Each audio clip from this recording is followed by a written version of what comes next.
नमस्कार, आदाब एंड सत श्री अकाल। मेरा नाम है प्रवीण और आज का हमारा जो टॉपिक है जो हम पढ़ने जा रहे हैं वो है इलेक्ट्रिक पोटेंशियल। क्या टॉपिक है? Electric potential. लास्ट टाइम हमने पढ़ लिया था। अब तक हम जो पढ़ चुके हैं हमारे प्रीवियस लेक्चर्स में वो हम पढ़ चुके हैं चार्ज और चार्ज की प्रॉपर्टीज़ के बारे में। चार्ज और चार्ज की प्रॉपर्टीज़ के बारे में पढ़ने के बाद हमने पढ़ा इलेक्ट्रिसिटी क्या होती है, उसके बाद हमने पढ़ा इलेक्ट्रिक करंट क्या होता है, उसके बाद हमने डिफरेंट काइंड ऑफ सिंबल्स देखे जो किसी भी इलेक्ट्रिक सर्किट के लिए यूज़ में लिए जाते हैं। ठीक है, उसके बाद आज का हमारा जो टॉपिक है वो इलेक्ट्रिक पोटेंशियल है। इलेक्ट्रिक पोटेंशियल को पढ़ने से पहले है ना एक इलेक्ट्रिक फील्ड, ग्रेविटेशनल फील्ड है ना, कुछ कॉन्सेप्ट है जो मैं आपको एक्सप्लेन करना चाहता हूँ क्योंकि उसके बिना ये थोड़ा सा एक्सप्लेन अच्छे से समझ में नहीं आएगा आपके। ठीक है, तो उन चीज़ों के बारे में पढ़ते हैं। उनके बारे में पढ़ने से पहले सबसे पहले मैं आपसे डिस्कस करना चाहूँगा कुछ contact forces and non contact forces के बारे में।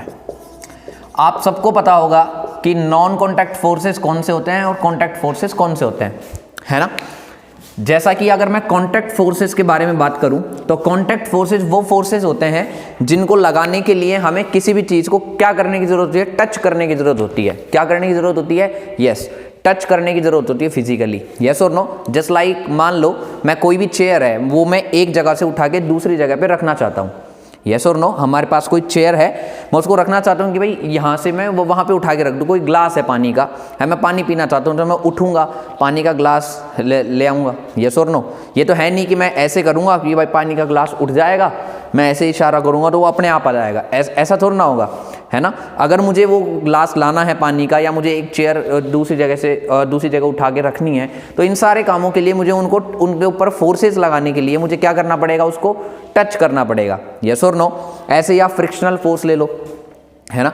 जैसे कि अगर मैं बात करता हूँ, मान लो ये मेरे दो हैंड हैं, मैं ऐसे रब करता हूँ तो दोनों फिजिकली टच हैं, तो ये दोनों जो हैंड है एक दूसरे के ऊपर क्या लगाते हैं? फ्रिक्शनल फोर्स लगाते हैं। कौन सा फोर्स लगाते हैं? यस, फ्रिक्शनल फोर्स लगाते हैं। अब मान लो ये दोनों हैंड ऐसे हैं, ऐसे अब मैं लगा रहा हूँ तो फ्रिक्शन फोर्स लग रहा है क्या? नहीं लग रहा ना। दोनों हैंड्स के बीच में फ्रिक्शनल फोर्स लग रहा है? नहीं लग रहा है। इसका मतलब फ्रिक्शनल फोर्स भी कैसा एक फोर्स है? कॉन्टैक्ट फोर्स है। मैंने चेयर वाला एग्जांपल दिया, वहाँ पे हमारी कौन सी चीज़ फोर्स लगाती है? मसल्स लगाती है ना हमारी। तो ये मस्कुलर जो फोर्स होता है वो भी कैसा होता है? यस, कॉन्टैक्ट फोर्स होता है। यस और नो? ठीक है, तो ये सारे जो भी फोर्स है वो कॉन्टैक्ट फोर्सेज होते हैं। ठीक है ना। अब बात करते हैं नॉन कॉन्टैक्ट फोर्सेस के बारे में। इसके बारे में भी आपको पता होगा। यस और नो? हाँ, बिल्कुल सही। जैसे कि हम जानते हैं नॉन कॉन्टैक्ट फोर्सेस वो फोर्सेस होते हैं जिनको लगाने के लिए कॉन्टैक्ट करने की ज़रूरत नहीं होती। नहीं होती है सर? बिल्कुल नहीं होती है। कैसे? मान लो मेरे पास ये डस्टर है। यस और नो? मैं इसको छोड़ देता हूँ, ये छोड़ दिया तो ये कहाँ पे चला गया? अर्थ पे चला गया। अच्छा, अर्थ में से एक हाथ निकला और इसको पकड़ के ऐसे नीचे ले गया। ऐसे हुआ है क्या? ऐसे हुआ है? नहीं हुआ है। यस और नो? पक्की बात? ठीक है। नहीं सर ऐसे नहीं हुआ। फिर ये गया क्यों नीचे? सर अर्थ जो है वो इस डस्टर के ऊपर ग्रेविटेशनल फोर्स लगाती है। हाँ, बिल्कुल सही बात है। लगाती है कि नहीं लगाती है? बिल्कुल लगाती है। तो अर्थ ने जब ये इसको डस्टर को नीचे ले जा रही थी तो अर्थ ने इसको टच किया क्या? जब ये मैंने यहाँ से छोड़ा तो ये नीचे चला गया डस्टर, तो अर्थ ने इसको टच किया? नहीं। बीच में कुछ था? कुछ भी नहीं था सर। फिर भी अर्थ ने इसको अपनी तरफ खींच लिया कि नहीं खींच लिया? ग्रेविटेशनल फोर्स की वजह से। यस और नो? खींचा या नहीं खींचा? बिल्कुल खींचा सर। तो बीच में ये ऐसा क्या था कि इसने इसको टच भी नहीं किया फिर भी फोर्स लग गया? बिल्कुल लग गया। तो ऐसे फोर्सेस क्या कहलाते हैं? Non contact forces. क्या कहलाते हैं? Yes, non contact forces. बात समझ में आ गई? ठीक है। अच्छा, और भी एग्जाम्पल है। मान लो आपके पास एक पॉजिटिव चार्ज है और एक नेगेटिव चार्ज है। एक पॉजिटिव चार्ज है, एक नेगेटिव चार्ज है, बीच में कुछ भी नहीं है। ठीक है। अगर मैं बात करूं इन दोनों के बारे में तो आपको सबको पता है ये नेगेटिव चार्ज है, ये इस पॉजिटिव चार्ज को खुद की तरफ अट्रैक्ट करेगा। यस और नो? यस सर, बिल्कुल करेगा। ये पॉजिटिव चार्ज इस नेगेटिव चार्ज को इस तरफ अपनी तरफ अट्रैक्ट करेगा। यस और नो? बिल्कुल करेगा। इसका मतलब पॉजिटिव और नेगेटिव चार्ज के बीच में कैसा फोर्स है? अट्रैक्शन फोर्स है। लेकिन यहाँ पे पॉजिटिव और नेगेटिव चार्ज एक दूसरे को फिजिकली कॉन्टैक्ट में है? यस और नो? नहीं है ना। इसका मतलब क्या हुआ? बिना टच किए हुए पॉजिटिव और नेगेटिव चार्ज एक दूसरे के ऊपर क्या लगा रहे हैं? यस, बिल्कुल सही बात, फोर्स लगा रहे हैं। क्या लगा रहे हैं? फोर्स। इसका मतलब सर चार्जेस के बीच में ये जो फोर्स लग रहा है ये भी कैसा फोर्स है? Yes, non contact force. कैसा फोर्स है? Non contact force. और भी एग्जांपल ले सकते हैं, ये कोई मैग्नेट है आपके पास, क्या है ये, मैग्नेट है ना। ये मैग्नेट का मान लो ये आपके पास नॉर्थ पोल है, ये साउथ पोल है, यस और नो, पक्की बात है क्या। अच्छा, ये मान लो ये दूसरी मैग्नेट है आपके पास, पक्की बात। ये मान लो इसका साउथ पोल है, ये इस मैग्नेट का साउथ पोल है, नॉर्थ पोल है। तो आप ये बताओ यहाँ पे क्या होगा, इन दोनों मैग्नेट्स के बीच में क्या होगा, बिल्कुल रिपल्शन होगा, क्योंकि आप सबको पता है कि like poles repel to each other और unlike pole attract to each other. यहां पे भी बीच में कुछ है क्या, कुछ भी नहीं है सर, फिर भी एक दूसरे को क्या करेंगी, ये रिपेल करेंगी। इसका मतलब क्या है, इसने इसको टच किया, नहीं किया, फिर भी ये एक दूसरे के ऊपर फोर्स लगा रही हैं क्या, लगा रही हैं क्या सर, बिल्कुल लगा रही हैं। इसका मतलब यहां पे भी ये वाला जो फोर्स है मैग्नेट के बीच में, जो मैग्नेटिक फोर्स लग रहा है, ये कैसा फोर्स है, बिल्कुल नॉन कॉन्टैक्ट फोर्स। कैसा फोर्स है, बिल्कुल सही बात, नॉन कॉन्टैक्ट फोर्स, पक्की बात। इसका मतलब सर ग्रेविटेशनल फोर्स है वो भी नॉन कॉन्टैक्ट फोर्स है, चार्जेस के बीच में जो फोर्स लग रहा है वो भी नॉन कॉन्टैक्ट फोर्स है, आपके मैग्नेट्स के बीच में जो लग रहा है वो भी नॉन कॉन्टैक्ट फोर्स है, बिल्कुल। अच्छा ठीक है सर, समझ में आ गई। लेकिन इसका इससे क्या लेना देना है हल्का सा लेना देना है, वो मैं आपको अब समझाता हूं। ठीक है, कॉन्टैक्ट फोर्सेस के बारे में, नॉन कॉन्टैक्ट फोर्सेस के बारे में आपने पहले भी पढ़ा है, हो सकता है आप में से मैक्सिमम लोगों को ये पता भी होगी बात, ठीक है ना। लेकिन सर इसका बताने का सेंस क्या था, सेंस है, सेंस अब मैं बताता हूं क्या है ना। सेंस ये है, जितने भी नॉन कॉन्टैक्ट फोर्स हैं, क्या है, जितने भी नॉन कॉन्टैक्ट फोर्स हैं, ये फोर्स लगाते कैसे हैं सर। ये बात समझ में आ गई कि चार्ज के बीच में अपने पास अट्रैक्शन होता है, रिपल्शन होता है। चलो मैं आपको बताता हूँ, मान लो ये दो मैग्नेट है मेरे पास, वो ये एक, मान लो एक आयरन का मेरे पास कोई ऑब्जेक्ट है, ये मैग्नेट है, यहाँ पे छोटी वाली मैग्नेट है, एक आयरन का मेरे पास पीस है। तो ये बताओ इस आयरन के पीस को ये मैग्नेट अट्रैक्ट कर सकती है, फिलहाल नहीं कर सकती। धीरे धीरे पास लाओ, पास लाते जाओ, लाते जाओ, लाते जाओ, लाते जाओ, जैसे ये इतना सा हल्का सा करीब आएंगे, ये इतना आगे, अब ये मैग्नेट इस आयरन के पीस को अट्रैक्ट करेगी या नहीं करेगी, एक लिमिट के बाद करने लग जाएगी ना, इसके बाद ये अपनी तरफ खींचेगी। तो सर यहाँ पे ऐसा क्या था और यहाँ पे ऐसा क्या है कि यहाँ पे तो आयरन के पीस को ये वाली मैग्नेट खींच नहीं पा रही थी, और यहाँ पे ये इसको अट्रैक्ट कर रही है, फोर्स लग रहा है, पास में है जब, यस और नो, पक्की बात। आप ऐसे ही ले लो, एक पॉजिटिव चार्ज यहाँ पे और एक नेगेटिव चार्ज यहाँ पे, इन दोनों के बीच में अट्रैक्शन फोर्स लग ही नहीं रहा। आप पास लाता गया, अब लगने लग गया, अब और ज्यादा लग रहा है, और ज्यादा लग रहा है, और ज्यादा लग रहा है कि नहीं लग रहा है, पक्की बात है, अच्छे से। तो सर यहाँ पे क्या चीज नहीं थी जो यहाँ पे हो गई, है ना। यहाँ पे तो फोर्स लगा नहीं रहे थे एक दूसरे के ऊपर, यहाँ पे फोर्स लगा रहे हैं, तो ऐसा क्या हो गया, पास आने से फोर्स ज्यादा हो जाता है क्या। अरे सर ये कैसे होता है, सुनो अब कैसे होता है, सुनना। इसी चीज को समझाने के लिए एक कॉन्सेप्ट बनाया गया साइंटिस्टों के द्वारा, फिजिसिस्ट के द्वारा। किसका कॉन्सेप्ट बनाया गया, फील्ड कॉन्सेप्ट। क्या कॉन्सेप्ट बनाया गया, फील्ड कॉन्सेप्ट, ठीक है ना। उन्होंने ये कहा कि कोई भी नॉन कॉन्टैक्ट फोर्स जो है लग रहा है, वो लगता है फील्ड के कारण। किसके कारण लगता है, फील्ड। सर ये फील्ड क्या है, ये फील्ड क्या है, मैं आपको एक एग्जांपल देता हूं। मान लो एक बहुत बड़ा गुंडा है, डॉन है, वो रेवाड़ी में रहता है। कहां पे रहता है, रेवाड़ी में, पक्की बात है। अच्छा अब मैं एग्जांपल लेता हूं, मान लो इस तरफ उसकी, यहां पे अगर मैं कोई कॉमन एग्जांपल ले ले, दिल्ली ले लो, क्या ले लो, दिल्ली, ठीक है, क्योंकि दिल्ली को सब जानते हैं, ठीक है। दिल्ली ले लो, दिल्ली में कोई बहुत बड़ा गुंडा रहता है, अपने आप में बहुत बड़ा डॉन है वो, ठीक है। यहां पे एक तरफ है जयपुर, एक तरफ है लखनऊ, एक तरफ मैं मान लूं भोपाल, ठीक है, और एक तरफ मैं मान लूं आपके पास पंजाब में चंडीगढ़ मान लो, चलो चंडीगढ़ मान लो, है ना। इतने एरिया में उस बंदे की चलती है, मतलब लखनऊ हो गया, जयपुर हो गया, चंडीगढ़ हो गया, और आपके पास क्या हो गया, भोपाल हो गया। यहां से लेकर यहां तक इस बंदे की डॉनगिरी चलती है, मतलब इसमें इसके चेले चपाटी अपने आप हैं, इसके बंदे हैं, ठीक है ना। इसका एक दुश्मन है, इसका क्या है, एक दुश्मन है, एनिमी है, कोर एनिमी एकदम भयंकर वाला। वो बॉम्बे से आ रहा है, मुंबई से आ रहा है, आमची मुंबई, ठीक है। तो बॉम्बे से वो आ रहा है, मुंबई से वो आ रहा है, ठीक है ना। वो इसको मिलने आ रहा है इससे, धमकी देने आ रहा है इसको, ठीक है। मुंबई से वो आया भाई साहब, जिगर वाला आदमी था, अकेला आया, ठीक है ना। मुंबई से जैसे ही वो आ रहा है ना, भोपाल से लेके एंटर करे, चंडीगढ़ से करे, जयपुर, लखनऊ, कहीं से भी करे, आ रहा है आ रहा है आ रहा है आ रहा है। जैसे जैसे वो दिल्ली के पास आता जाएगा, जैसे जैसे वो दिल्ली के पास आता जाएगा, उसके पिटने के चांसेस बढ़ेंगे या घटेंगे, बताओ मुझे। यहां पे उसके पिटने के चांसेस हैं? नहीं भाई, उसकी तो यहां पे चलती है, इससे आगे चलती ही नहीं है। यहां पे पिटने के चांसेस उसके नहीं है। वो यहां से धीरे धीरे दिल्ली की तरफ आ रहा है कि नहीं आ रहा है? अब दिल्ली की तरफ जैसे जैसे वो धीरे धीरे बढ़ रहा है, तो उसके पिटने के चांसेस बढ़ेंगे या नहीं बढ़ेंगे? बिल्कुल सर बढ़ेंगे, क्योंकि वो उसके इलाके के आसपास जा रहा है धीरे धीरे। यस और नो? धीरे धीरे जा रहा है। जैसे ही वो इसके इलाके में एंटर करेगा, उसके पिटने के चांसेस बढ़ जाएंगे बहुत ज्यादा, ठीक है। और मुझे एक बात बताना, डॉन को इसको पीटने के लिए या इसको मारने के लिए यहां पे जाने की जरूरत है क्या? नहीं। इसके चेले चपाटी हैं इस एरिया के अंदर, तो किसी को फोन मिलाया, हाँ भाई अपना आ गया, इसको टपका देना, यस और नो? तो इसको तो यहाँ पे चेले चपाटी गए, इसको पीट पाट सकते हैं। लेकिन भाई इसकी खुशकिस्मती थी, इसको पता नहीं चला, है ना, किसी भी वजह से, है ना। या एक काम करो, ये आया, इसके चेले चपाटी आए, ये भी अपने आप में बहुत 30 मार खाता, इसने पीट पाट के सबको भगा दिया, यस और नो? मतलब जैसे ही इस एरिया के अंदर ये आया, इसकी वजह से इसके ऊपर क्या लगना स्टार्ट हो गया? फोर्स लगना स्टार्ट हो गया। अब आप सोचो, यहां पे एक मैग्नेट है, क्या है?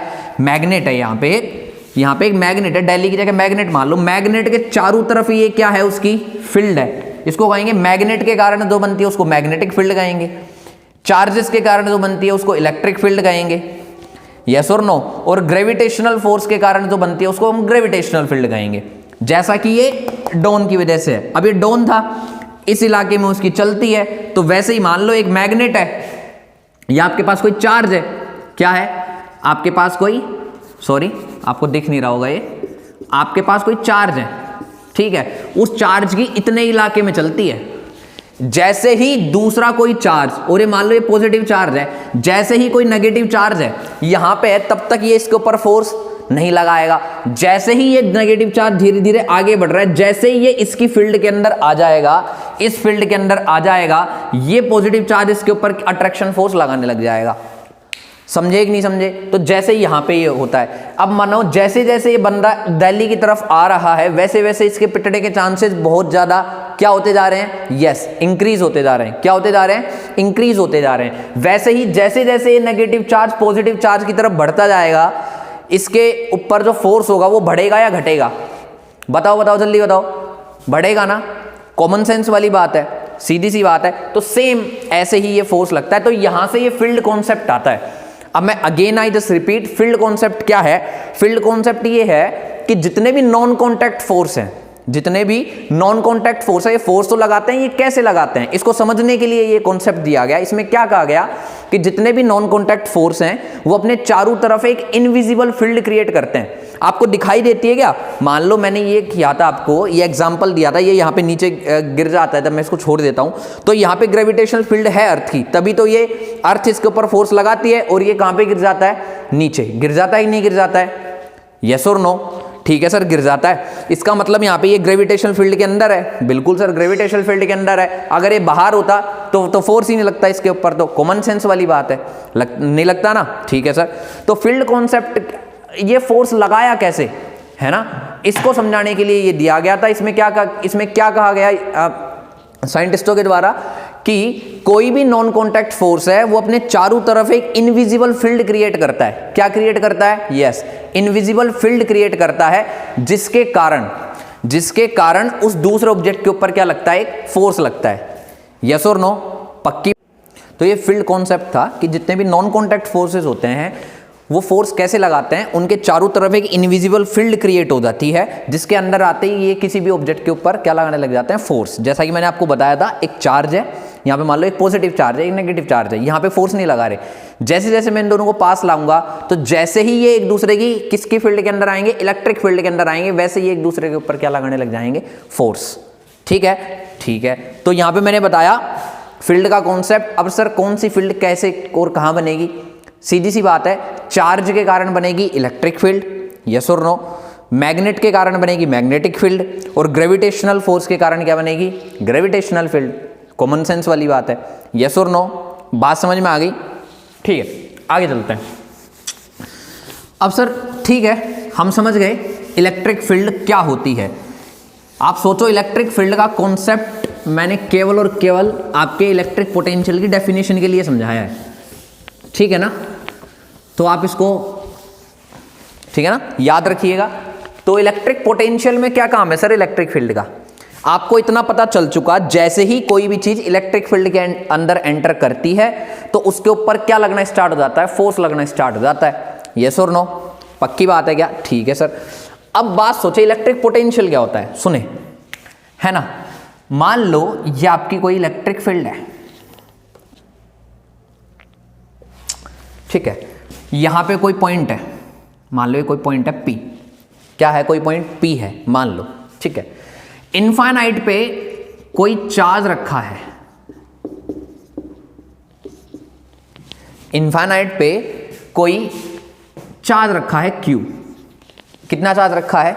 Q चार्ज रखा है। इसको मैं उठा के इसके अंदर लाऊंगा, इसको उठा के मैं यहां पे लाऊंगा, तो मैंने एक्सटर्नल वर्क डन किया कि नहीं किया? मैंने इसको उठाया और यहां पे ले आया, तो मैंने कुछ काम किया। अरे हर चीज को करने के लिए कोई काम करने की जरूरत होती है कि नहीं होती है? मैंने उसको उठाया और यहाँ पे ले आया, तो वर्क डन तो करना पड़ा मुझे, फोर्स इनटू डिस्प्लेसमेंट, मुझे कुछ फोर्स लगाना पड़ा, इसको उठा के मैं यहाँ पे लाया और इतनी डिस्प्लेसमेंट मेरे को चलनी पड़ी। यस और नो? तो ठीक है सर, आपको इस यहाँ से आपने इस चार्ज को यहाँ से उठाया और यहाँ पे लेके आ गए। यस और नो? तो जैसे ही मैं इसको उठा के यहां से इनफाइनाइट पे से उठाया और इलेक्ट्रिक फील्ड के अंदर कोई पॉइंट था P, वहां पे उठा के मैं इसको ले आया, तो मेरे को वर्क डन करना पड़ा। यस और नो? पक्की बात है? ठीक है सर, आपको वर्क डन करना पड़ा। तो ये जो वर्क डन है ना, तो Q चार्ज को ध्यान से देखना, Q चार्ज को लाने के लिए मुझे कितना वर्क डन करना पड़ा? मान लो W, कितना करना पड़ा? W, ठीक है। तो एक चार्ज को लाने के लिए मुझे कितना वर्क डन करना पड़ेगा? W अपॉन में Q, W अपॉन में Q। यस और नो? तो Q चार्ज को लाने के लिए मुझे W वर्क डन करना पड़ा, तो एक चार्ज को लाने के लिए कितना करना पड़ेगा? W अपॉन में Q। अरे भाई ये तो सीधी सी बात है, ये वही वाली बात है। मान लो 10 केले हैं आपके पास, 10 बनाना है, उनका प्राइस है मान लो 50 रुपीज। कितना है? 50। तो एक बनाना कितने का हो गया भाई साहब? 50 अपॉन में 10, सीधी सी बात है, 5 रुपए का। कॉमन सेंस है ना ये तो एग्जैक्टली मैंने बोला कि Q चार्ज को यहां से उठा के P पॉइंट पे लाने के लिए किया गया वर्क डन W है। तो एक चार्ज को अगर मैं इनफाइनाइट से उठा के लाऊंगा तो कितना वर्क डन करना पड़ेगा? W अपॉन में Q। बात समझ में आ गई कि नहीं आ गई? यस और नो? पक्की बात है? ठीक है सर, समझ में तो आ गई। तो यही जो वर्क डन है ना, यही जो वर्क डन है वो आपका क्या कहलाता है इस पॉइंट के लिए? Electric potential. क्या कहलाता है? Yes, electric potential. बात समझ में आ गई? सर समझ में तो आ गई, लेकिन डेफिनेशन का मेरे समझ में नहीं आया कि ये लिखेंगे कैसे। सुनना, अब मैं बताता हूं कैसे लिखेंगे। पर यूनिट चार्ज को, किसको चार्ज को? पर यूनिट, यानी कि एक चार्ज को इनफाइनाइट से उठा के इलेक्ट्रिक फील्ड के अंदर किसी पॉइंट पे लाने के लिए किया गया जो वर्क डन है, वही आपका वर्क डन क्या कहलाता है? Electric potential. क्या कहलाता है? Electric potential. दोबारा बोलता हूं हिंदी में, एक चार्ज को, किस चार्ज को? एक चार्ज को इनफाइनाइट से उठा के इलेक्ट्रिक फील्ड में किसी पॉइंट पे लाने के लिए किया गया वर्क डन जो है वो आपका वर्क डन कहलाता है इलेक्ट्रिक पोटेंशियल। कोई दिक्कत? सर हिंदी में तो आ गई, अब हिंदी में कैसे एक्सप्लेन करो, सॉरी इंग्लिश में कैसे करोगे? अरे सिंपल सी बात है ना? इलेक्ट्रिक पोटेंशियल क्या होता है? It is the work done by external force, it is the work done bye external force on per unit charge. It is the, again I just repeat, it is the work done on per unit charge to bring it, it is the work done by the external force to bring the per unit charge from infinite to inside the electric field at a point. Yes or no? पक्की बात है? मैं लिख देता हूं, है ना, फिर मैं उसको लिख के एक्सप्लेन कर दूंगा एक एक बात दोबारा, ठीक है? तो इलेक्ट्रिक पोटेंशियल क्या हो गया आपका? It is the work done. It is the work done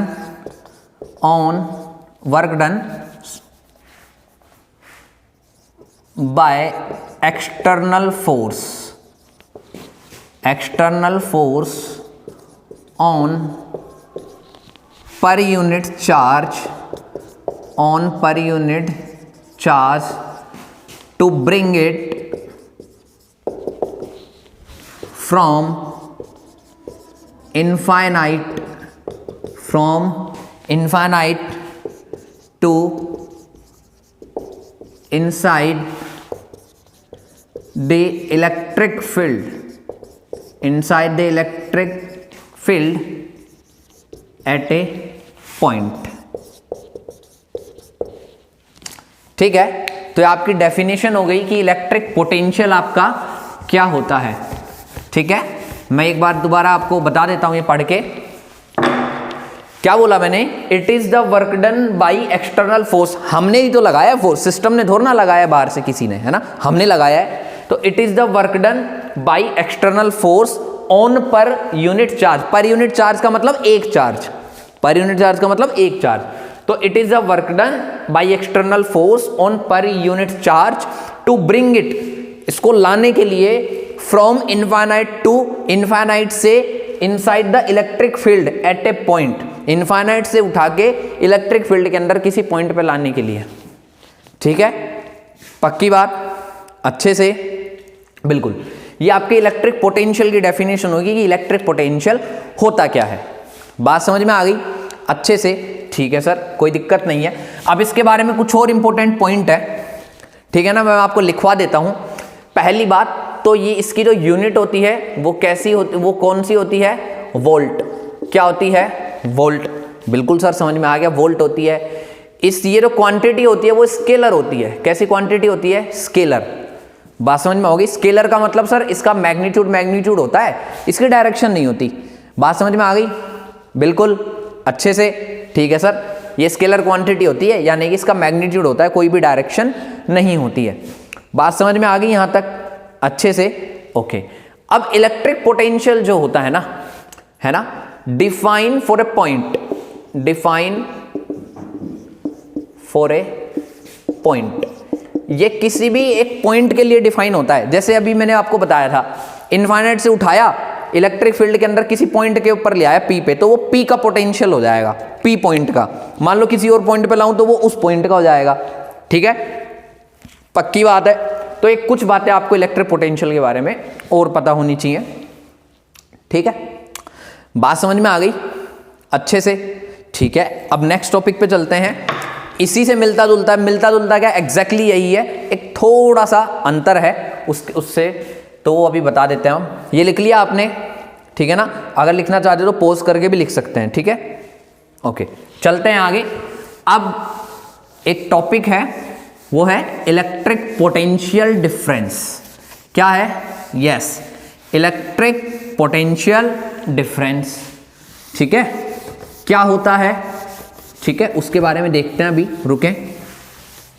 electric potential और डिफरेंस, इलेक्ट्रिक पोटेंशियल डिफरेंस, ये क्या है सर? अरे भाई ये वही बात है, थोड़ा सा चेंज है। क्या चेंज है? सुनना। मान लो ये आपके पास इलेक्ट्रिक फील्ड है, ये इलेक्ट्रिक फील्ड है, ये कोई पॉइंट ए है और ये कोई पॉइंट बी है। पक्की बात। पहले तो मैं पर यूनिट चार्ज को कहां से कहां पे उठा के ला रहा था? इनफाइनाइट से किसी पॉइंट पे ला रहा था कि नहीं ला रहा था? बिल्कुल सर, ला रहे थे। लेकिन इस बार थोड़ा उल्टा हो जाएगा। क्या हो जाएगा सर? इलेक्ट्रिक फील्ड के अंदर ही एक चार्ज को एक पॉइंट से दूसरे पॉइंट पे ले जाने के लिए जो वर्क डन करना पड़ता है, पहले तो क्या था, इनफाइनाइट से उठा के इलेक्ट्रिक फील्ड में किसी पॉइंट पे लाऊंगा तो वो वाला जो वर्क डन है वो आपका इलेक्ट्रिक पोटेंशियल कहलाता था। यस और नो? अब क्या होगा, इलेक्ट्रिक फील्ड के अंदर ही किसी एक पॉइंट से उठा के किसी दूसरे पॉइंट पे ले जाने के लिए चार्ज को जो वर्क डन करना पड़ता है वो क्या कहलाता है आपका? Electric potential difference. Electric potential difference. बात समझ में आ गई अच्छे से? ठीक है, तो क्या लिखेंगे? It is the work done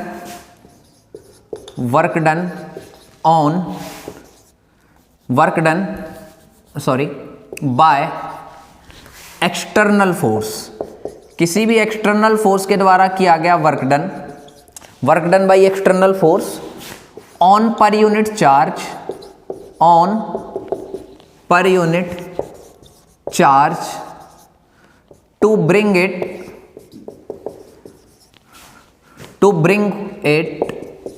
to sorry not bring है ना, to displace from one point to another point, another point inside the electric field। तो देखो क्या डिफरेंस रहा, कुछ ज्यादा नहीं, वही बात है, सिर्फ और सिर्फ क्या है, पहले तो मैं इनफाइनाइट से उठा के ला रहा था इलेक्ट्रिक फील्ड में, अब मैंने क्या किया, इलेक्ट्रिक फील्ड में ही एक जगह से दूसरी जगह पे उठा के मैंने रख दिया, ठीक है ना। अगेन मैं एक बार रिपीट कर देता हूं, it is the work done by external force, ये एक वर्क डन है जो एक्सटर्नल फोर्स के द्वारा किया गया है पर यूनिट चार्ज के ऊपर, यानी कि एक चार्ज के ऊपर, to displace from one point to another point, to display क्या करने के लिए, डिस्प्लेस करने के लिए। भाई ए पॉइंट पे था, ए पॉइंट से ए बी पॉइंट पे लिया है, तो डिस्प्लेसमेंट हो गया ना ये ए से बी पे, to displace from one point to another point inside the electric field, यानी कि इलेक्ट्रिक फील्ड के अंदर एक चार्ज को एक पॉइंट से दूसरे पॉइंट पे डिस्प्लेस करने के लिए जो वर्क डन मैंने किया वो आपका इलेक्ट्रिक पोटेंशियल डिफरेंस कहलाता है। बात समझ में आ गई अच्छे से, ठीक है। अब कई लोग बोलेंगे सर इतनी लंबी तो डेफिनेशन हमने पढ़ी नहीं है, कई लोगों ने पढ़ी भी होगी और कईयों ने नहीं भी पढ़ी होगी, तो मैं बुक वाली भी, कई बुक्स में जो मैथमेटिकल डेफिनेशन इसकी दी हुई रहती है वो भी मैं लिख दूं, छोटी सी, work done on per unit charge, work done on per unit charge, ये आपका कहलाता है पोटेंशियल डिफरेंस। कई बुक्स में ये लिख रखी है शायद, तो मैंने वो भी बता दी, भाई ये मैथमेटिकल डेफिनेशन है एक्चुअली, है ना। तो पोटेंशियल डिफरेंस कैसे लिखा जाएगा, W अपॉन में Q, ठीक है ना। इससे ज़्यादा डिटेल में आपके पास नहीं है, तो आप फिलहाल इतना ही जान ले, जितना डिटेल में समझाना था मैं समझा चुका, है ना। पक्की बात है, कोई किसको नहीं सर हमें तो इतनी लंबी पसंद नहीं है, हम तो ऐसा नहीं करना चाहते, तो वो ये भी रट सकता है कि भाई साहब work done on per unit charge is called electric potential difference, yes और नो, पक्की बात है। हाँ, लेकिन अगर अच्छे से अगर मैंने आपको समझाया है तो आपको पता है कि इलेक्ट्रिक पोटेंशियल डिफरेंस और पोटेंशियल में क्या अंतर है, ठीक है बात, ठीक है सर।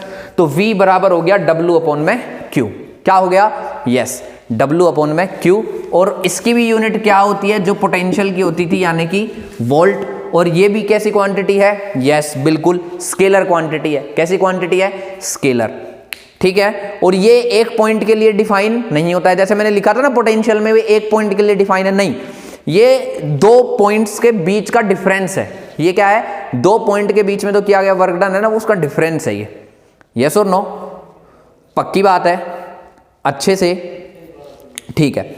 इसमें एक बात और ऐड कर दूं, क्योंकि इलेक्ट्रिक पोटेंशियल डिफरेंस हो चुका है ना, तो एक बात और ऐड मैं यहां पे कर दूं, आपको बैटरी के बारे में थोड़ा बहुत बता दूं यहीं पे, ठीक है ना। तो बैटरी के बारे में अगर मैं बता दूंगा ना यहाँ पे, तो काफी सारी चीजें सोल्व हो जाएंगी, सॉर्ट आउट हो जाएंगे, हमारी सवाल भी थोड़े से आसान हो जाएंगे करने, ठीक है।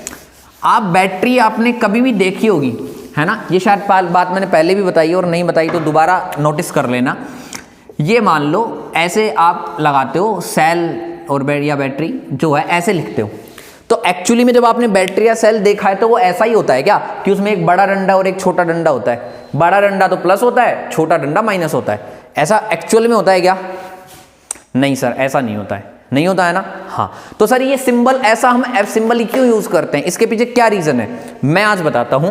मान लो प्लस माइनस ऐसे लिख दिया और इसमें लिख रखा है 40 वोल्ट, 40 वोल्ट लिख रखा है, कितना लिख रखा है, 40 वोल्ट। तो सुने ये होता क्या है, ये जो बड़ा डंडा है ना, ये बड़ा वाला जो डंडा आपको प्लस की तरफ दिख रहा है, ये वाला, इसको कहा जाता है हायर पोटेंशियल। क्या बोला जाता है इसको, यस सर, इसको बोला जाता है हायर पोटेंशियल, कोई दिक्कत। छोटे वाले को बोला जाता है लोअर पोटेंशियल, क्या बोला जाता है, यस बिल्कुल लोअर पोटेंशियल, कोई दिक्कत है यहां तक, ठीक है सर, समझ में आ गया। लोअर पोटेंशियल, ये हायर पोटेंशियल और ये लोअर पोटेंशियल, ठीक है सर। सर इसके बाद क्या, सुनो, मान लो ये हायर पोटेंशियल है ना, ये मान लो हो गया 50 वोल्ट, कितना हो गया 50 वोल्ट, तो ये कितना होगा, ये होगा 10। सर ये 10 क्यों हो रही है, 50 क्यों? अरे भाई सुनना, ये 50 है, ये एक पॉइंट पे आप पोटेंशियल अपने मन मर्जी से मान सकते हो। मन मर्जी से सर? हाँ बिल्कुल मन मर्जी से, ये तुम्हारी इच्छा है। मैंने इसमें 50 मान लिया तो ये 10 मानना ही पड़ेगा। क्यों सर?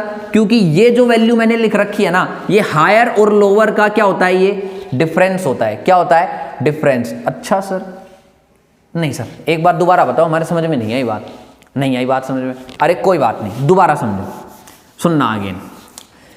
इतनी बात तो समझ में आ गई सबके कि ये बड़ा डंडा हायर पोटेंशियल होता है, छोटा डंडा लोअर पोटेंशियल होता है। हाँ सर, ये इतनी तो आ गई हमारे। तो ये यहाँ पे जो लिखा रहता है ना आपके जनरली, जो आपके सर्किट्स में जो लिखा हुआ रहेगा, वो लिखा रहेगा पोटेंशियल डिफरेंस। क्या लिखा रहता है? वो पोटेंशियल नहीं लिखा रहता। जो आप पढ़ते हो ना ये 40 वोल्ट, 50 वोल्ट, 60 वोल्ट, ये क्या होता है? ये पोटेंशियल डिफरेंस होता है, ना कि पोटेंशियल होता है। बात समझ में आ गई?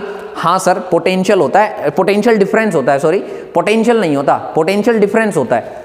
ठीक है सर, ये बात समझ में आ गई, पोटेंशियल डिफरेंस होता है। ठीक है सर, किसका पोटेंशियल डिफरेंस का मतलब दो चीजें सब्ट्रैक्ट हो रही हैं। क्या हो रही हैं? सब्ट्रैक्ट। हाँ सर सब्ट्रैक्ट हो रही है, तभी तो डिफरेंस आएगा। कैसे?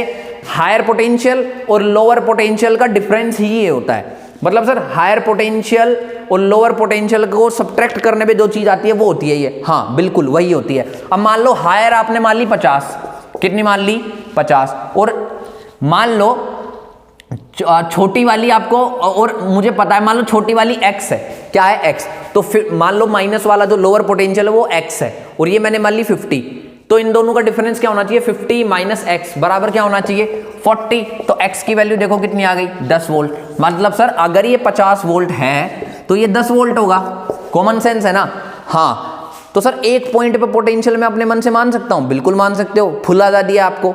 अगर सर मान लो मैं यहां पे 40 मान लेता कल को, क्या मान लेता? मान लो मैं इसको अब हटाता हूं, हायर पोटेंशियल लोअर पोटेंशियल को। मान लो ये आपके पास एक बैटरी है, ये हो गया आपके पास 0 वोल्ट, सॉरी ये मैं कर दूं 40 वोल्ट, यहां पे लिख रखा है 40 वोल्ट, इन दोनों का डिफरेंस ये रहा। ये मान लो 40 वोल्ट, सर ये कितना हो जाएगा? अरे भाई 0। क्यों? 40 हायर पोटेंशियल लोअर पोटेंशियल 0, तो 40 माइनस 0 बराबर 40, 40 माइनस 0 बराबर 40। बात समझ में आई कि नहीं आई अच्छे से? हाँ सर समझ में तो आ गई। मान लो कल को मैं इसको 20 मान लूं, तो बताओ ये कितना हायर कितना होगा? हायर कितना होगा? मान लो x है, मान लो x है हायर पोटेंशियल। तो आप सबको बताए higher potential minus lower potential बराबर कितना होना चाहिए? 40। बिल्कुल सर। तो 20 उस तरफ चला गया, मतलब 60। मतलब ये वाला कितना हो जाएगा? 60 करके देख लो, 60 माइनस 20 बराबर 40। आ गया कि नहीं आ गया? बात समझ में आ गई? हाँ सर ये बात समझ में आ गई। तो आज की बात याद रखना, बैटरी या सेल में जो बड़ा डंडा होता है ये हायर पोटेंशियल को रिप्रेजेंट करता है, और छोटा वाला किसको रिप्रेजेंट करता है? यस, लोअर पोटेंशियल को। और इन दोनों का जो डिफरेंस होता है वो लिखा रहता है आपके पास सर्किट के अंदर। खत्म? कोई दिक्कत? ठीक है, तो आज के लिए इतना ही। Good bye.